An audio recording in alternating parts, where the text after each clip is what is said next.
चूक होती या वादामध्ये? आता तुमचं तिकीट काटले आहेत, भाजपला दिले आहेत, आता तुमची भूमिका काय असणार?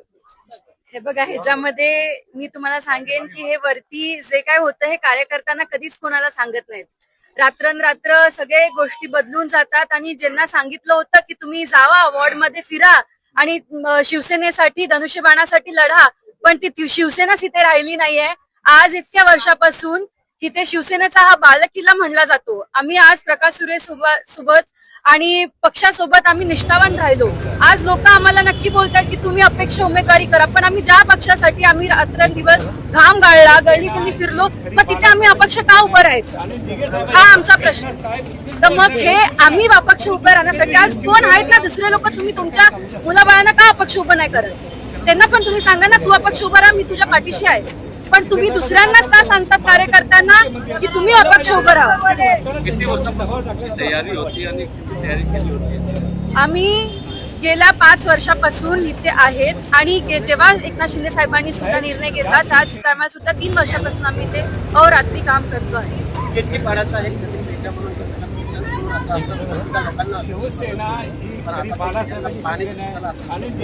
हे बघा, हे जे आहे फक्त बोलण्याचं असतं की युवाला आम्ही संधी देणार आहे आणि आम्ही युवा नेतृत्व असणार आहे. बीजेपी सुद्धा हेच म्हणतं की आम्ही युवांना संधी देणार आहे, पण हे कुठेच होत नाहीये. आताही तुम्ही बघतील जे आधीपासून त्यांचे नातेवाईक पक्षात आहेत, मंत्रीपद आहेत, त्यांनाच संधी भेटते. आणि असा वॉर्ड मध्ये प्रभाग क्रमांक 3 हा का एवढा सगळ्यांच्या हायलाईट वरती आहेत? लोक का आज इथे येत आहेत? कारण इथे पुढे जाऊन मोठी घडामोड होणार आहे, हे तिचं मोठं कारण आहे. आमदार म्हणून प्रकाश सुर्वे आहेत आणि प्रकाश सुर्वेच्या सर्वात जवळचे कार्यकर्ते म्हणून प्रकाश पुजारी असाल आपण देखील आहात. मात्र असं असताना हा वाढ आमदाराच्या मुलासाठी भाजपाला सोडण्यात आलं, काय नेमके यावरती प्रतिक्रिया? हे बघा, हे जवळचे आम्ही सगळे आहेत, पण आम्हाला सांगितलंच नाही कोणी आणि आम्हालाच अंधारामध्ये ठेवलं, तर मग आम्ही त्यांच्याबद्दल कायच बोलणार.